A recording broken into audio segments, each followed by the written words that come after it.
you see a lot of Christian missionaries citing Sahih Bukhari. Yeah. Right. Yeah. Do you have any doubts in any traditions within these two works, or do you generally accept them to be authentic? Absolutely. We accept every single tradition. Musnad report in Sahih Bukhari and Sahih Muslim. So how do you reconcile with the contradictions, for example? For example, the creation of everything within the 7-day period. So there's a tradition in Sahih Muslim that says that, I believe it's narrated by Abu Huraira. Yeah. Some of the scholars have criticized it. They said that they believe this could be an Israeliyat, right? Okay. As a prime. I know the report you're talking about. It's in Sahih Muslim. It's in Sahih Muslim. So if you're saying, Sheikh Albani has written extensively on it. Bin Baz has even commented. Yes. He said that this is a problematic tradition because it can.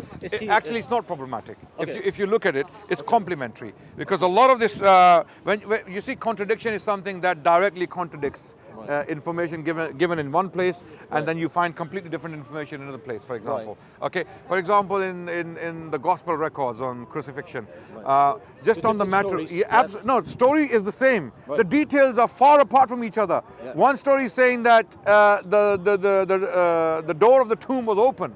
And no, it was closed. This is a contradiction. Okay, but when you know why I'm asking? The only reason I'm asking is because I think Brother Muhammad Hijab was actually asked regarding this particular narration, and he disregarded it. So this is why I'm asking you that. Is your position is that you my position is every single authentic report which is Sahih and Muslim. Sahih Bukhari, Sahih Muslim is Sahih. Okay, let me state my position. I believe every single authentic report, whether it's in Bukhari or whether in Tibrani or Mu'jam al-Kabir of Sunan al-Bayhaqi or something, wherever it may be, if it has been authenticated by the muhaddithin, okay, then it cannot possibly contradict the Quran or another report, unless it is a case of abrogation. Okay. Yeah. So basically everything Bukhari and Muslim is deemed Sahih. Yes. To your understanding. Unless it has been, there's no contradiction unless it has been abrogated. Okay. So what about the traditions that perhaps may? I know I'll give you an example about the 7 days. Yeah. But what if there are other reports within Bukhari and Muslim which contradict each other? Yeah. You say there's not. None. There's none. Okay. None. I'm here almost every Sunday when I'm in the country. Bring the reports, and we will. I'm one of those people you will find open, never running away from our faith, from our theology, or from shying away from discussing these topics. Do you inshallah. find that some people do disregard some reports in Bukhari and Muslim? They are a fringe. For example, Sheikh Albani. When I say fringe, those opinions are fringe opinions, Shia's opinions. For example, in Sheikh Albani, he said 1 or 2 reports are questionable in Bukhari because of the isnad, not because of the matan, because of the isnad. Okay, there is a problem in the chain, but their opinions have been disregarded against. But there is one tradition I recall where he discusses one of the wives of the Holy Prophet, may peace and blessings be upon him, and he says that she passed away after the death of the Holy Prophet, but then again, I don't have the passage. Yeah, bring the reports, bring the reports, and don't forget. So one question here. Yeah. So I know you're asking a couple of questions here. So in terms of those reports where you see the disputes between the companions and members of the Ahl al-Bayt, right? And often you see Shias and Sunnis quoting these traditions and discussing them. In isolation, many times, yes. Okay, so is the isolated reports within Bukhari and Muslim also deemed authentic or not? Absolutely.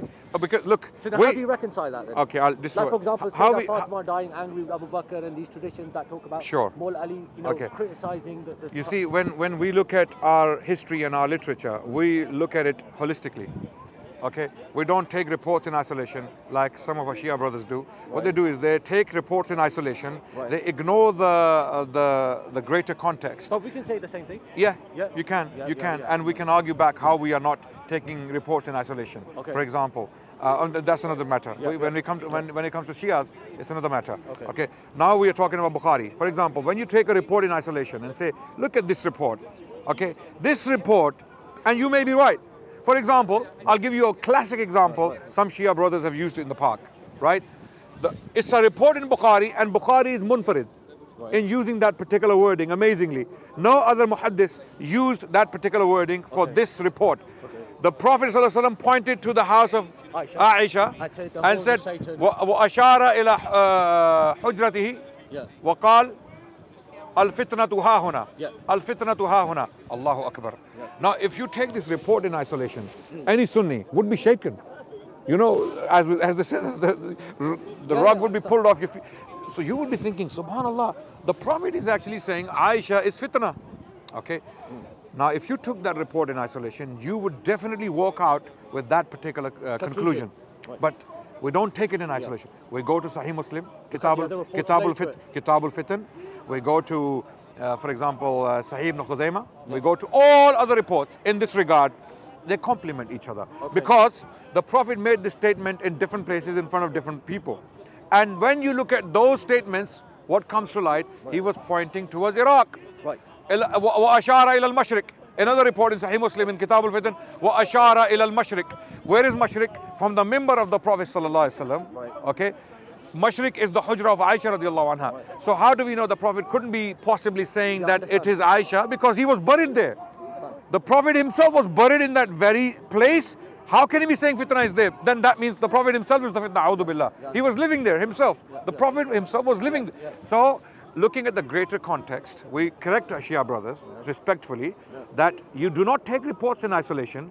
Likewise, when it comes to the relationship between Ahlul Bayt and the Sahaba, we don't take reports in isolation that Ali said this to Muawiyah, Muawiyah said this about Ali, No, we look at the greater context. We take everything into consideration and then we assess the situation. This is how we Sunnis end up with a different belief from the Shias. So on a point note then, so you're saying you don't look at isolated reports, rather you look at all the traditions related to that subject matter to make a conclusion. So what if these traditions go against the two primary sources, Bukhari and Muslim? Is preference given to Bukhari and Muslim over those traditions? No, we look at the authenticity. Do you see? So do you get my point, what I'm trying to say? Of so course. If there's reports out of Bukhari and Muslim which are sahih, if they go against the traditions of Bukhari, if they are sahih, it is impossible for them to go against Bukhari. Impossible. If they are sahih, if they are Hasan, Hasan Gharib, Hasan li dhatihi or Hasan li ghairihi. This is that's a complete. This is where the grey area comes in.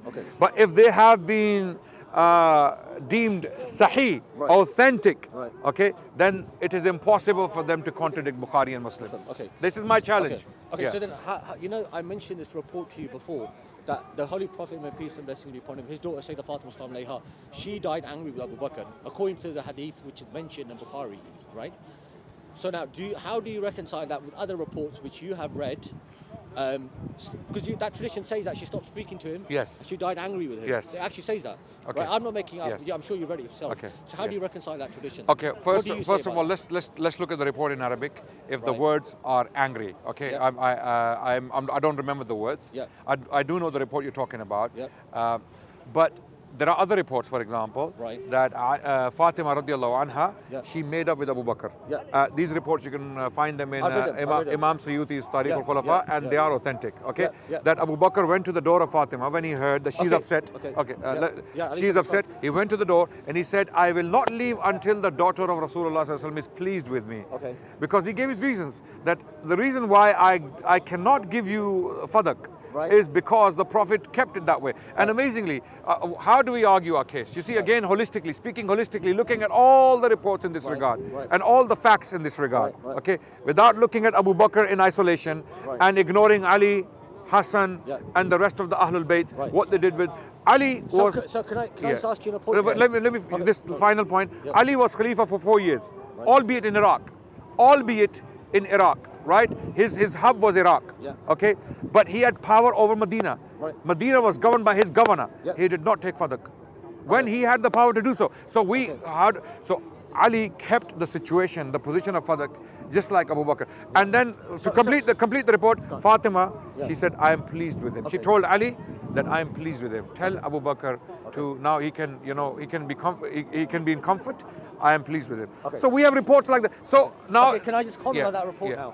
See, it's interesting because Brother Adnan mentioned that they do have these reports that says that Abu Bakr and Umar went to Sayyidah Fatima sallallahu alayha to try to make her pleased with them. So we must agree on one thing. There was a point where she was displeased.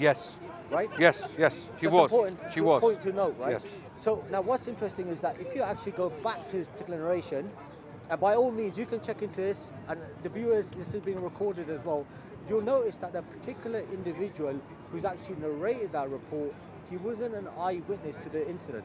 He actually came much later, and many of the scholars actually rejected his isolated particular narrations, as in where he's narrated that hadith. If you bring the details, we can discuss it. But then that can be said about the Bukhari report, because Fatima never met another non-mahram man. We know that, right? So how did this Bukhari narrator know that Fatima was upset? Because he was hearing the news from a third party. Okay, so that can be argued about the Bukhari report as well. If we go like this, so now then it goes back to the point that you do have these reports. They do exist in the book. Absolutely. And obviously, if you deem these reports to be authentic, yes, then the question arises in terms of how they heard it. That will open a whole debate as in terms of, well, okay, then we might as well just disregard that report. Do you get my point as well? Yeah, but we don't. Well, what we do is we don't look at them in isolation. We first of all, okay, all of these reports we take. I'll give you like a simple example now. Yeah, why is it that we do not know where Sayyidah Fatima is even buried? Why is it such a mystery? We don't know. We do know. We know the ahata. As in the area. The khitta. We know the khitta. We don't know the spot. We don't know the spot. No, we don't. So this is another something interesting to us. But what I'm going to do, do we know where Ali is buried? Radiallahu anhu? Okay, so according to our reports, it was pointed out during the time of Imam Sadiq alayhi salam, where he actually pointed to that spot and said, "This is where my great." Do we know where Imam Hassan is? Imam Hassan or Imam Hussein is buried? According to us, we do have those locations. Of course, we cannot be certain exact location. The Shias of Kufa, they loved him so much, as they claimed. Even having killed him, they claimed that they love him. They cried for him, right? They don't know where his grave is. Okay, so now there's no certainty. So this can be thrown back at the Shia brothers as well. That if you are, the reason why Fatima radiallahu anha is grave is, you see, when you go to Al-Baqi, it is not out of malicious planning that her grave was lost. No, it's been 1,400 years. Okay, we don't even know the graves of prophets. We don't know where Ibrahim is buried, where Musa is buried, where Isa alayhi salam hasn't died. So where, for example, Dawood or Suleiman, we don't have their graves, right? So that in itself doesn't prove anything, right? Okay, that doesn't reduce our love for Fatima radiallahu anha. So viewers, do you know what? I apologize because I'm actually quite rushed for time. Okay. And it was a fruitful conversation with Brother Adnan. Definitely, Brother Adnan, I actually had a debate with another brother on this particular topic. Okay. And the viewers can always go back to whatever platform. What's your platform? SCDawah and SCDawah, all these. I'm going to link. No, these are not my platforms. Okay. Let me clarify. Okay. None of these cameramen are my cameramen. Okay, because recently, I don't know if you know about this fiasco. These so I'm not responsible for any individual. My platform is my YouTube channel. No problem. Okay, my YouTube channel. So what I'm going to do is on Bayt al-Ghadid, I will put my debate up on whether or not Sayyidah Fatima did die angry with Abu Bakr and Umar. But definitely, Brother Adnan, I'm going to send you the link. Okay. I want you to watch the debate in all sincerity and viewers as well, and you make your conclusion, inshallah. Okay. And why don't we have discussions? Sit down. I mean, I prefer the park because people really enjoy the discussions in the park because they are on the spot. They are, how can I put it? We'll get the beach seats out next time. Absolutely, absolutely. I'm quite nostalgic. I'm quite nostalgic about those situations. So let's do that, inshallah. Thank you so much for your time. To meet you again, and you're always welcome to talk to me. Okay, no worries. Assalamu alaikum.